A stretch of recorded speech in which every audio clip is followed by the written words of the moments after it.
Hello po mga kaibigan, nandito tayo ngayon sa kusina ni Ina.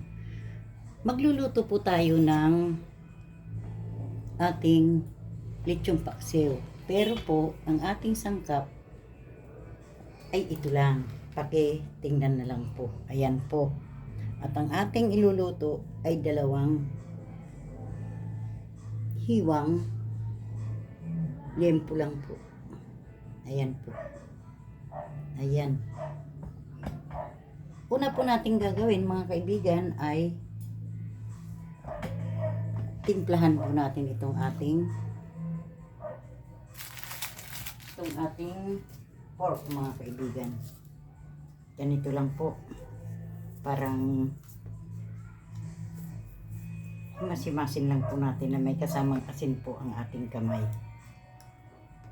Ihahagod lang po natin mga kaibigan. Ganito, para po may timpla po siya.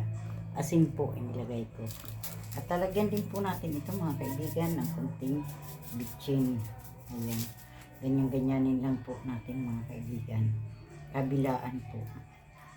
Kung hindi naman po kayo nagmamadali, pwede po ito marinate. Pero kung nagmamadali naman, ay pwede rin ipirito kaagad.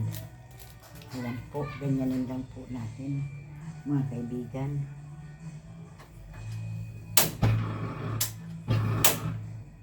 Po ay may pinaiinit ng mantika. Ayan po. Habang nagpapainit po tayo ng mantika, ay gagawin po natin itong ating mga sangkap, mga kaibigan. Ayan po. Mga kaibigan, bago natin ipirito itong ating pork, lagyan muna natin ng kunting all-purpose flour mga kaibigan, para po hindi siya pumutok ng pumutok. Ayan, ganyan lang, kunti lang mga kaibigan. Ayan. Kunti lang po ang ating ilalagay. Protection lang po na huwag siya pumutok ng pumutok. Ayan lang po.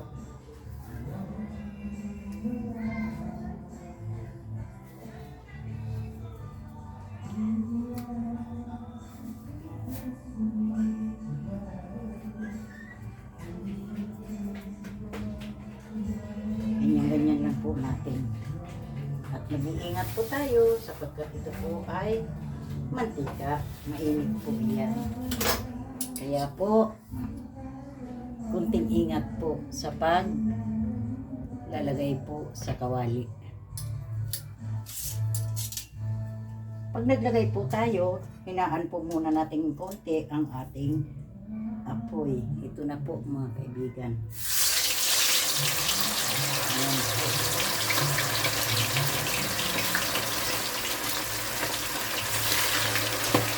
Ayan po. Nag-umpisa na siyang. Hindi po masyadong tatalsik ang mantika kasi nilagyan natin ng konting all-purpose flour mga kaibigan. Ayan po.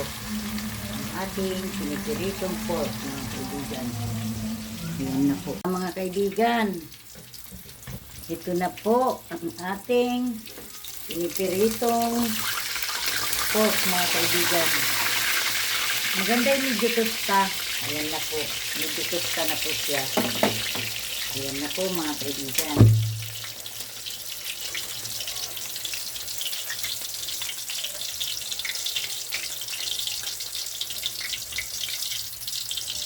Ayan.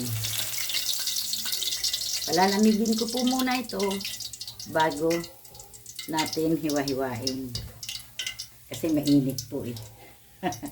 O, sige po. Ayan po. Tingnan nyo po ang ating pinirito. Diba hindi nagputok-putok kasi nilagyan ko ng all-purpose flour. Okay, ganyan no.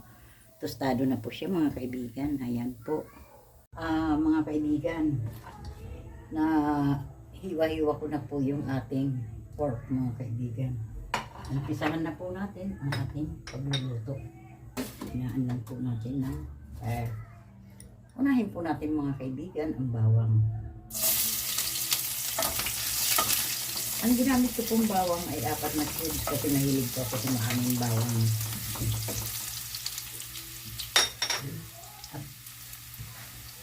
sibuyas po. Isang sibuyas lang po, medium size po ito.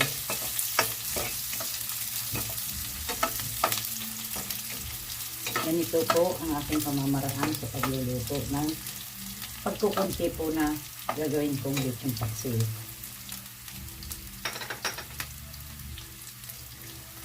Pagpata naman po, iba po ang version ko ng pag marami. Ilalagay na po natin mga kaibigan ang ating pork na malutong po pagkakapirito mga kaibigan.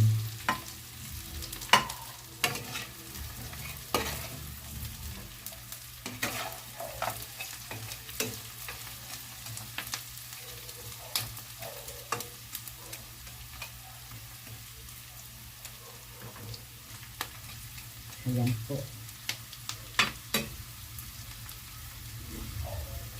Lalagyan lang po natin ito ng soy sauce mga kaibigan.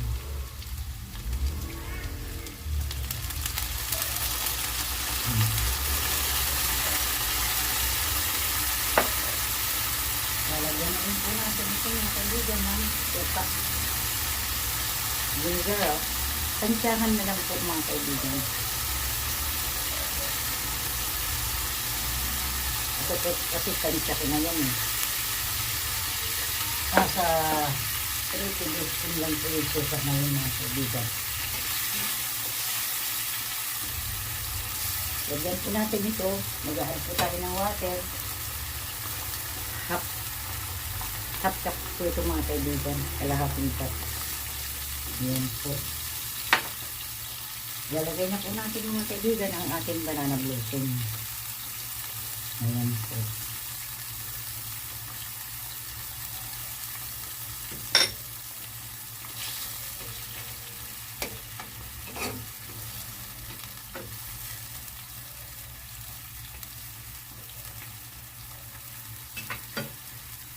Lalagyan po natin siya mga kaibigan ng black pepper.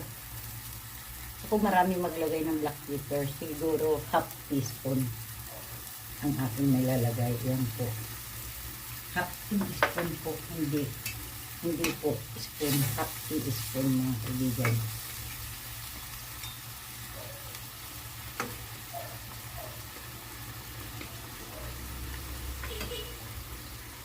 Maglalagay din po tayo ng konting ajinomoto. Konti lang.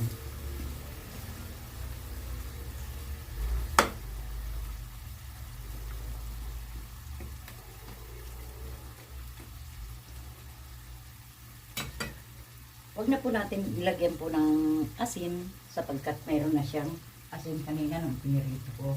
Kaya ang inilagay ko na lang ay soy sauce. Lalagyan po natin siya mga kaibigan ng sugar. Sugar. Kung meron naman kayong was na sugar, pwede. Ako kasi wala, kaya white ang ginamit ko. 2 tablespoon po yan mga kaibigan na sugar. Sinukat ko po kasi yan bago ko ilagay. Ayan po.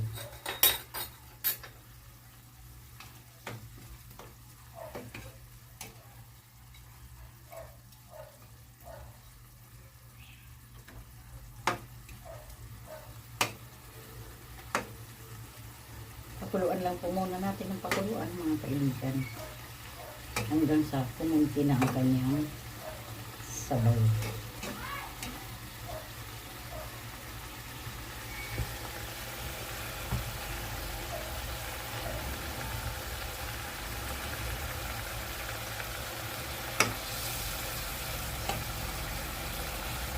Pag ganyan na po mga kaibigan, parang kukunti na yung kanyang sabaw, ay ilagay na po natin yung ating pangkalapot po. Gumamit po ako ng isang sachet, pinakamaliit na sachet lang po ng mantumastik salsa mga kaibigan. Ito po, isang sachet lang po. Ayan.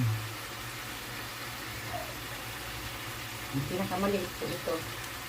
Kasi kukunti lang naman yung ating niluluto.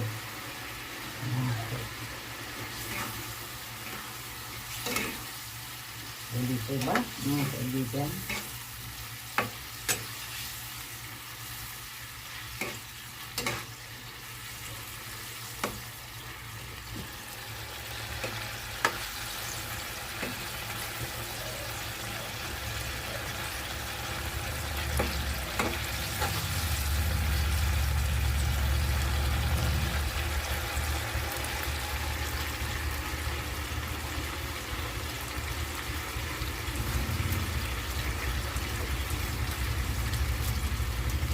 At gumagamit din po ako mga kaibigan ng Maribus Good.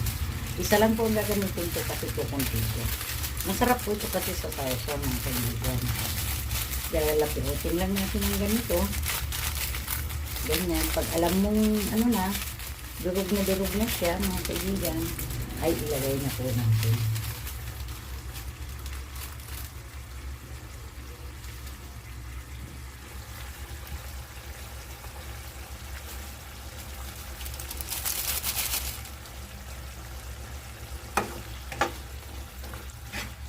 Yan lang po ang aking pampalapot talaga.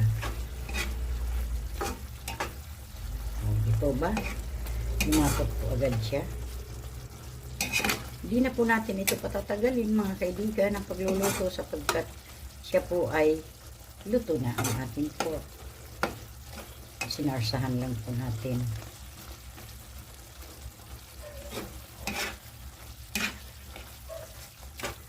O di po ba? Ang dali po magluto mga kaibigan. Ayan mga kaibigan, luto na po ang ating lechon paksiw na liempo mga kaibigan. O di po ba? Ang sarap, ang daling lutuin. Kain na po tayo mga kaibigan. Yummy yummy po yan.